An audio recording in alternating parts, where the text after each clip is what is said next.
Hey, good afternoon, everybody, and welcome back to Electric Bilodeau for this week. Now, coming up next month over at the Windjammer, August 18th, that's a Sunday. Easton Corbin going to be in town, a guy who's played in the Low Country a lot over the last decade and a half since his first album came out here in the Low Country. So Easton took a few minutes to talk to me about coming back to the Low Country, playing over at the Windjammer, plus talking a little college football and what he does in his spare time as well. So here is Easton Corbin.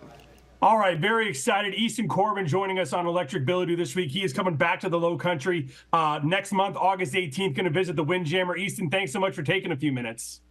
Yeah, thanks for having me, man. Appreciate it. Well, I know this tour is keeping you busy. I was looking at the schedule earlier today, and you were just bouncing back and forth all over the country for this one.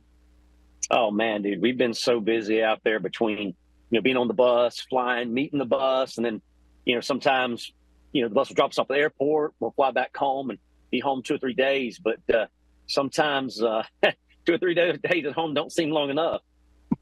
I know I was looking things up today, and I couldn't believe, because we talked once before. I think it was about 12 years ago. But I saw that your first single, I think it's like the 15-year anniversary of your first single coming out this year. It's hard to believe that it's been out that long. I'm telling you what, man, time flies when you're having fun out there. And I'm with you, man. It just doesn't seem like it. It seems like yesterday that I just put that song out. What's been the biggest change you've seen in the music industry over the course of these 15 years? Because you've been up and down so many times, and, so many things have changed over the course of that time.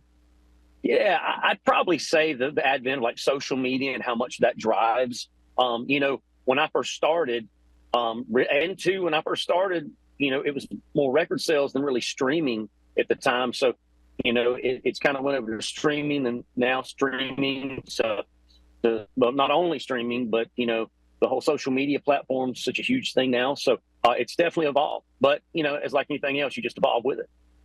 And like you said, records are such a big thing now, because it used to be you would have to take time and pick out 10, 11 songs to go on a record. And now people just throw out singles and figure things out from there, it seems like. Yeah, it seems like, every 3 or 4 weeks or whatever that schedule is. I mean, it might not be as much music at one time, but it's definitely music more often, it seems like. Absolutely. So I know you're a big time traditionalist fan of country music, and you've tried to mix in some of the newer stuff as well. Just how hard has it been to keep the traditional stuff kind of relevant at this time in country music? Well, I think, traditional music is making a big comeback. I remember when I came out, traditional music was kind of tough to get out there. When I came out, all of a sudden, that traditional thing was back. And, for me, I don't know. I think through time, it's about being consistent and do what you do and be honest to who you are. And, I planted that, traditional flag 15 years ago, and we're still waving it out there. So, like we said, you're coming to the Windjammer on August 18th. Very excited for that. What's the part of your show that you look forward to the most when you're heading out there? Is there a song you enjoy playing the most, or is there one interaction you have during the show that you look forward to? I think it's one of those things that kind of ebb and flows. Some parts are my favorite sometimes, some parts are my favorite, other time. I love getting out there. I play my songs all the time, and I love, obviously, my own songs. It's been a huge blessing, but I love to get out there and play some covers sometimes, because we don't get to play them very often. And it's always kind of fun to do that, just for a pastime. You've been to Charleston and the Low Country so many times over your career. Is there any memories of playing here that keep you coming back, that you enjoy coming to Charleston for? Man, I just love the whole atmosphere down there, the history. I love the food down there. It's just a great, all-around environment. Really, it is. So I was scamming your Instagram earlier to get ready for this, and I, besides the music, it looks like a lot of your time is spent, in the boat fishing and doing dirt bikes. And the one that really caught my attention was the bow hunting that you did a couple days ago. How did you get into bow hunting? Man, it's funny. My uncle, he started us really young. Me and my cousin got us into, especially traditional archery, which is long bows and recurves. Probably when I was 6 years old, and grew up going to tournaments and hunting and things like that. So it's just kind of a natural getaway. I say archery's kind of my golf a little bit, because it's a lot like golf. Some days you're on, some days you're not. Most days I'm not, so it's probably better I stick with golf as opposed to giving me a weapon to use. Yeah, me and you both. All right, so I noticed the Florida hat on too. I know you're a Florida native, so I'm guessing a big Gators fan. Yeah, man. Born and raised Gator fan. Went to the University of Florida. Graduated from there. So I got to stick with my Gators.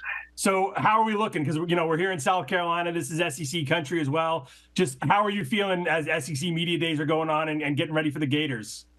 I'm going to put it like this, man. I've been a terrible fan for the last 5 or 6 years, and I kind of catch the first game, and I kind of gauge it from there.